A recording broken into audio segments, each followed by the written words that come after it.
초대 예루살렘 교회는 성령 충만한 교회고 12사도가 목회하는 교회였습니다. 그래서 교회가 날로 부흥합니다. 사도행전 2장에 보면 하루에 3,000명이 주 앞에 돌아왔습니다. 또 4장에는 남자만 5,000명이 돌아옵니다. 그리고 5장 14절에는 믿고 죽게 나오는 자가 더 많으니 남녀의 큰 무리라고 말씀합니다. 6장 1절에서는 그때 제자가 더 많아졌다고 합니다. 자, 그런데 이처럼 엄청난 부흥이 일어나고 있는 바로 이 초대 예루살렘 교회에 문제가 생깁니다. 1절, 그때 제자가 더 많아졌는데 헬라파 유대인들이 자기의 과부들이 매일 구제에 빠짐으로 히브리파 사람을 원망하니. 그렇습니다. 이 땅에는 완전한 사람도 없고 완전한 가정도 없고 완전한 교회도 없습니다. 약점 많고 허물 많은 사람들이 모여 사는 곳이 이 땅입니다. 이는 교회도 마찬가지입니다. 오늘 예루살렘 교회도 문제가 있었습니다. 처음에는 한마음과 한뜻이 되어 필요한 것을 서로 통용하며 나누는 헌신의 삶을 살았습니다. 그런데 점점 성도가 늘어나고 특별히 구제를 받아야 하는 가난한 성도들은 늘어나는데 한정된 자원으로 나누다 보니 손이 미치지 않는 곳이 생깁니다.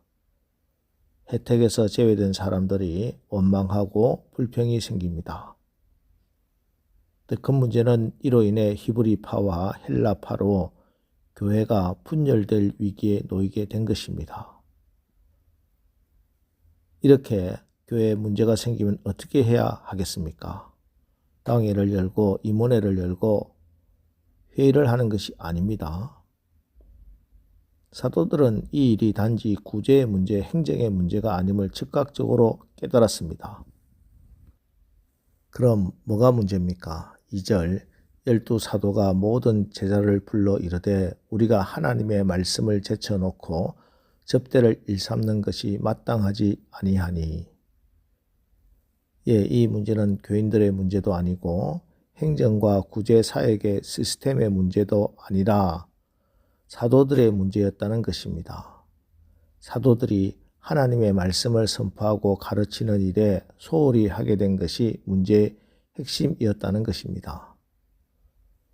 그래서 아마 사도들은 회개하고 하나님께 지혜를 구하며 기도했을 겁니다.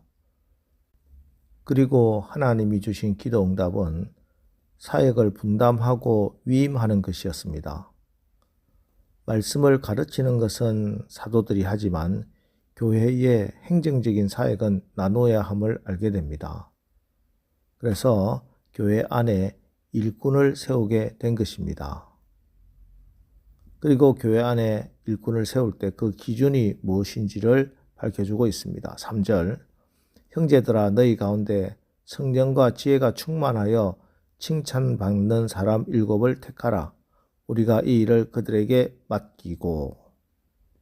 자, 오늘 성경을 보면은 교회에서 일꾼을 세우는 데 있어서 기준은 그가 얼마나 공부를 많이 했는지, 재산이 얼마나 많은지, 지위, 명예가 얼마나 높은가 하는 세상적인 기준이 아닙니다. 성령과 지혜가 충만하여 칭찬받는 사람입니다. 다른 기준은 없습니다. 이것이 하나님의 기준입니다. 이처럼 교회 지도자는 세상의 지도자가 되는 것과 다릅니다. 교회에서도 세상에서의 탁월한 리더십과 전문적인 리더십도 필요할 때도 있겠지요.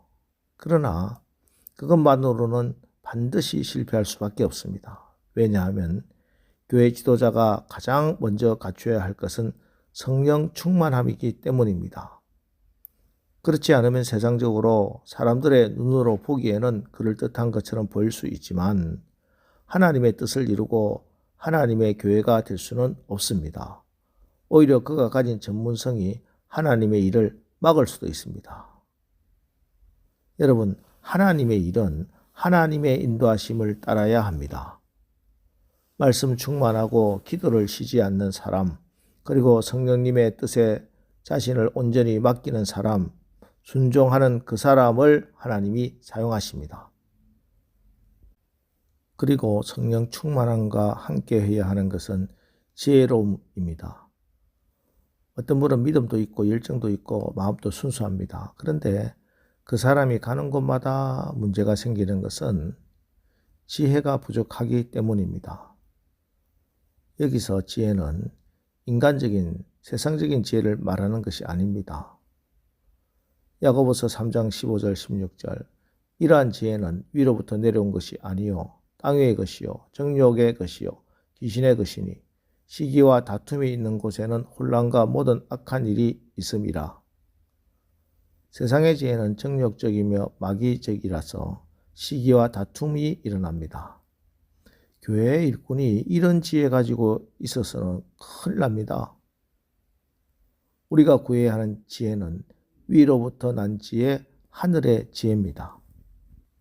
야고보서 3장 17절 오직 위로부터 난 지혜는 첫째 성결하고 다음에 화평하고 관용하고 양순하며 긍휼과 선한 열매가 가득하고 편견과 거짓이 없나니 화평하게 하는 자들은 화평으로 심어 의의 열매를 거두느니라. 예, 화평을 심고 의의 열매를 거두는 것이 교회에서 필요한 지혜입니다. 이런 사람은 주변 사람들로부터의 칭찬받는 사람이 됩니다. 그렇습니다. 교회 일꾼은 영성과 전문성뿐만 아니라 모든 사람이 칭찬하는 인격을 갖추어야 합니다. 품성이 좋아야 한다는 것이죠. 목사나 집사와 같은 성직은 물론 하나님을 섬기는 직분입니다. 그러나 결국 사람을 통해서 섬깁니다. 그러므로 아무리 성령 충만하고 지혜가 있어도 인격이 품성이 갖추어져 있지 못해 사람들로부터 칭찬을 받기는 커녕 비난을 받게 된다면 큰일입니다. 하나님의 말씀과 기도로 거룩해져서 그의 인격에 성령의 열매가 풍성한 그 사람 모두 칭찬할 만한 사람이어야 합니다. 이렇게 사도들이 형제들아 너희 가운데서 성령과 지혜가 충만하여 칭찬받는 사람 7을 택하라. 우리가 이 일을 그들에게 맡기고 우리는 오로지 기도하는 일과 말씀 사역에 힘쓰리라 하자 본문 5절에 보면은 온 무리가 이 말을 기뻐했다고 했습니다. 이제 교회에서 잠시 일어났던 원망이 사라지고 기쁨이 회복된 것입니다. 이렇게 사도들과 온 성도들이 합력하여 이 시험을 이겼을 때 하나님께서는 또 한 번 놀라운 복을 주십니다. 7절 하나님의 말씀이 점점 왕성하여 예루살렘에 있는 제자의 수가 더 심히 많아지고 허다한 제사장의 무리도 이 도에 복종하니라. 사도들이 말씀과 기도에 전념하고 가르칠 때 교회가 살아나고 부흥하는 역사가 더 강력하게 나타난 것입니다. 그렇습니다. 핍박이 문제가 아닙니다. 환난이 문제가 아닙니다. 유혹이 문제가 아닙니다. 불편한 것이 문제가 아닙니다. 하나님의 말씀이 왕성한가 아닌가가 문제입니다. 자, 오늘 하루도 여러분이 성령 충만함으로 지혜롭고 칭찬받는 그런 교회와 성도들이 되어서 우리 교회와 여러분의 삶의 현장에 하나님의 말씀이 왕성해지고 더욱더 부흥하는 그런 부흥의 역사가 일어나기를 주님의 이름으로 축원합니다.